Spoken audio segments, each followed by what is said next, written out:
Hello so what is up guys, your any is back with another new video. तो आज की video में मैं आपको एक हॉरर इंसिडेंट शेयर करना चाहता हूँ जो एक आशीष नाम के आदमी के साथ हुआ था। So let's get started. मेरा नाम आशीष है और मैं एक ट्रक ड्राइवर हूँ। पिछले 20 साल से NH 44 पर अपने ट्रक के साथ मैं सफ़र कर रहा हूँ। मेरा एक छोटा सा परिवार है। मेरी पत्नी प्रिया और 2 बच्चे, रोहन और मीरा। मैंने अपने सफ़र के दौरान कई अजीब चीज़ें देखी हैं, लेकिन जो मुझे पिछले महीने NH 40 पर दिखा उसने मेरी रूह कंपा दी। उस रात मेरा ट्रक होशियापुर के आसपास था। मौसम थोड़ा ठंडा था और हाईवे ऑलमोस्ट खाली था। रात के करीब 2 बज रहे थे और मैंने एक औरत को रोड की साइड पर खड़ा हुआ पाया। उसने सफ़ेद साड़ी पहनी हुई थी और वह हाथ हिलाकर सिग्नल दे रही थी। मैं रुकने वाला नहीं था, लेकिन उसकी हालत देखकर मेरा मन नहीं माना। लगता था कि वह किसी मुश्किल में है, किसी दुविधा में है, और मैं उसे ऐसे कैसे छोड़ के जा सकता था। मैंने ट्रक रोककर खिड़की से झांक कर पूछा, कहीं जाना है आपको? तो वो धीरे से मेरी तरफ देखी। उसके चेहरे पर एक अजीब सी शांति थी, लेकिन उसकी आंखों में खुशी थी। दर्द या शायद गुस्सा, मुझे समझ नहीं आ रहा था, लेकिन वह कुछ तो अलग था। मुझे आगरा जाना है, उसे धीरे से कहा।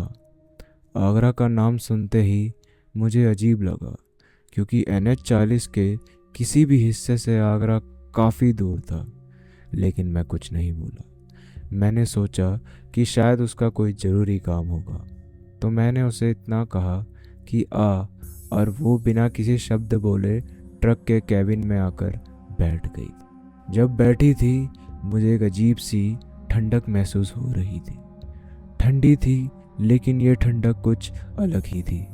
वो चुपचाप एक खूनल से बैठी हुई थी और बस रोड को देखते जा रही थी।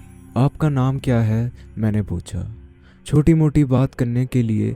तो उसने बताया कि इसका नाम माया है। माया, ये नाम मुझे कुछ सुना सुना सा लग रहा था, लेकिन मैंने ज़्यादा सोचा नहीं इसके बारे में और मैंने अपना ध्यान सड़क पर रखा। लेकिन अंदर से मुझे लग रहा था कि कुछ ना कुछ गड़बड़ है, यहाँ कुछ ठीक नहीं है। 1 घंटे के अंदर चीज़ें और अजीब होने लगी।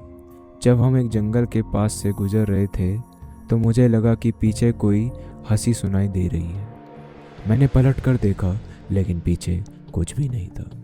मैंने सोचा कि शायद मेरी थकान के कारण मुझे ऐसा महसूस हो रहा है या सुनाई दे रहा है। थोड़ी देर थकने के बाद मैंने एक जगह ट्रक रोका। अब मैंने माया से कहा कि बस 2 मिनट में आता हूँ। लेकिन जब मैं ट्रक से नीचे उतरा, तो मुझे लगा कि कोई मुझे देख रहा है।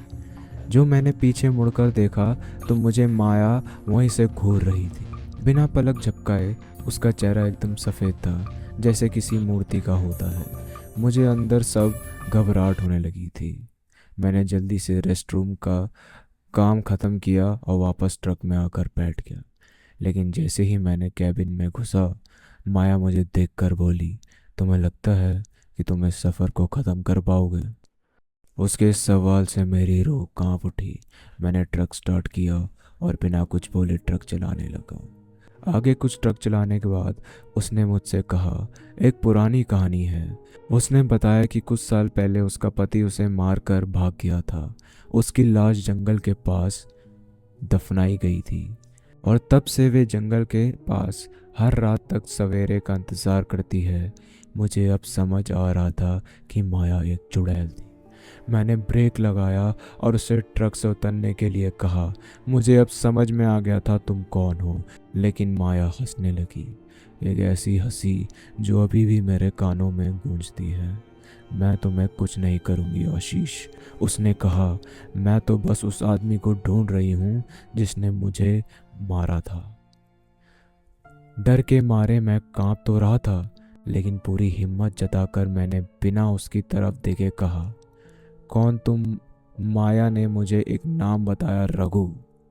मेरा दिल एकदम से धड़कने लगा क्योंकि रघु मेरा एक पुराना दोस्त था जो अब एक शहर में रहता है। माया ने मुझे कहा कि तुम मुझे ही रघु के पास लेकर जाओगे वरना वो मुझे छोड़ेगी नहीं। डर और सवालों के बीच मेरा दिमाग जूझ रहा था। मैंने अपना ट्रक उस रास्ते पर मोड़ दिया जहाँ रघु रहता है और जब हम उसके घर पहुंचे तो माया ने मुझे ट्रक रोकने के लिए कहा। वो धीरे से उतर गई और रघु के घर के अंदर चली गई। अगले ही पल में बहुत तेज चिल्लाने की आवाज आई।